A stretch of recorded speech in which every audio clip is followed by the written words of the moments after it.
Bismillahirrahmanirrahiim. Waxaynu casharkan kale kaga hadli doonaa adjustments kale oo lagu sameeyo receivables-ka iyo payables-ka. Waxaana la yiraahdaa contra entry. Contra entry-gu waa marka uu business-ku aanu ahayn customer kaliyaata laakiin sidoo kalena uu u yahay supplier business kale. Haddaba si aynu u fahanno contra entry-ga waxaynu ka soo qaadan doonaa in aynu ka dalbanay alaab Egas Limited Company oo aynu u nahay customer. Egas Limited Company sidoo kalena alaab ayay naga iibsatay inaga oo waxaynu Egas Limited Company u noqonay suppliers sidoo kale.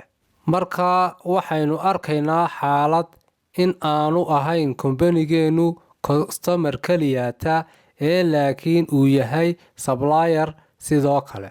Taasina waxay la micno tahay in receivable balance-ka aynu ku leenahay Egas Limited Company, payable balance-na suppliers ay inoo yihiin Egas Limited Company. Sidoo kalena waxa laynaga doonayaa in aynu bixino lacagta.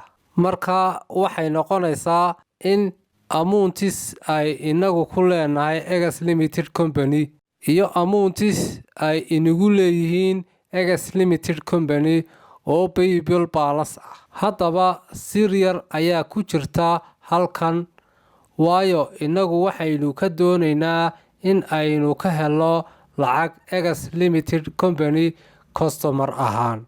Inagana Egas Limited Company waxay naga doonaysaa in aynu bixino lacagtoodii.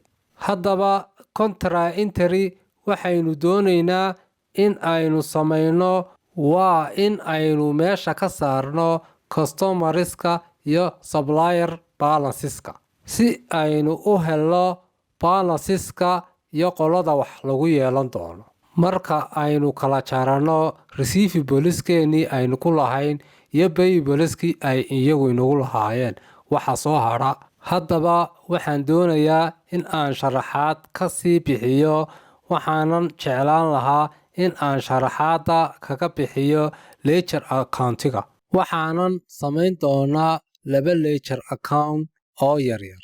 Waxaynu halkan ku haysanaa receivable ledger-keeni Egas Limited Company kaas oo ahaa customer-keena. Payable ledger-keenana waxaynu ku haysanaa Egas Limited Company sidoo kale waana company isku mid ah. Halkan waxaynu ku aragnaa supplier account-kii wax inaga inagu lahaa. Tusaale yar aynu ka soo qaadano in Egas Limited Company balance-ka aynu imika ku leenahay waa $200. Waxaanaynu wax isku leenahay waa business isku mid ah waayo waa supplier-keeni. Waxaynu ku haysanaa credit balance-geena supplier account-keena $100. Taas oo ay inagu leedahay Egas Limited Company. Marka waa in ay Egas Limited Company ay bixiso $200.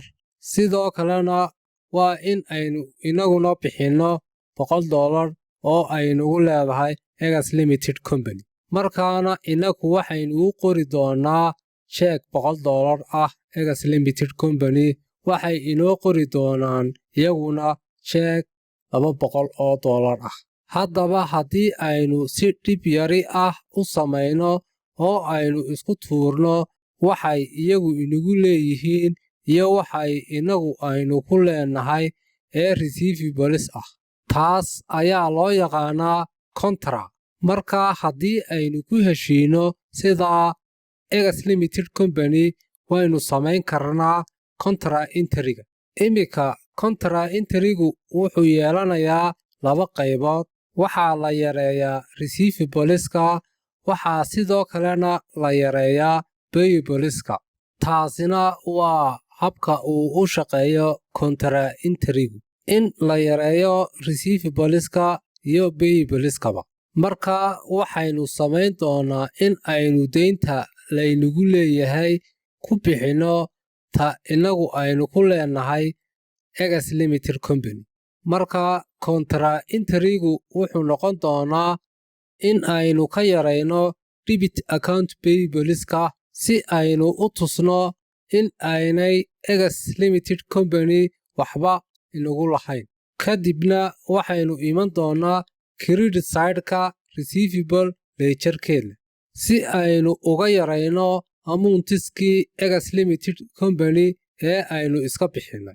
Resultigii contra entry-ga kaasoo aynu bixinay waa in aanay Egas Limited Company waxba inagu lahayn imika wax lacag ah dhammaan. Laakiin waa in ay Egas Limited Company ay iska bixiso $100. Balance-kan wuxuu noqon doonaa $100 in Egas Limited Company weli baaqi aynu ku leenahay inagu. Waynu aragnaa imika sida aynu u samaynay contra entry-ga. Debitka waxaynu geynay payables, creditkana waxaynu geynay receivables. Haddaba marka aynu doonayno journal entry-ga contra entry-ga waxaynu debit garayn doonaa payable control-ka waxaanaynu credit garayn doonaa receivable control-ka sidoo kale. Waxaanaynu samayn doonaa subsidiary ledger-ka sidoo kale. Wax kasta oo taga control accounts-ka waa in uu tago subsidiary receivable-ka iyo payable-ka sidoo kale. Haddaba contra entry-gu aad ayuu u fudud yahay in aynu xusuusanno waayo waxaynu yaraynaa receivables-ka sidoo kalena waxaynu yaraynaa payableska. Haddaba waxaynu ku eegi doonaa casharada inoo soo socda insha Allahu cash receipt buugga iyo cash payments buugga. Waad mahadsantihiin.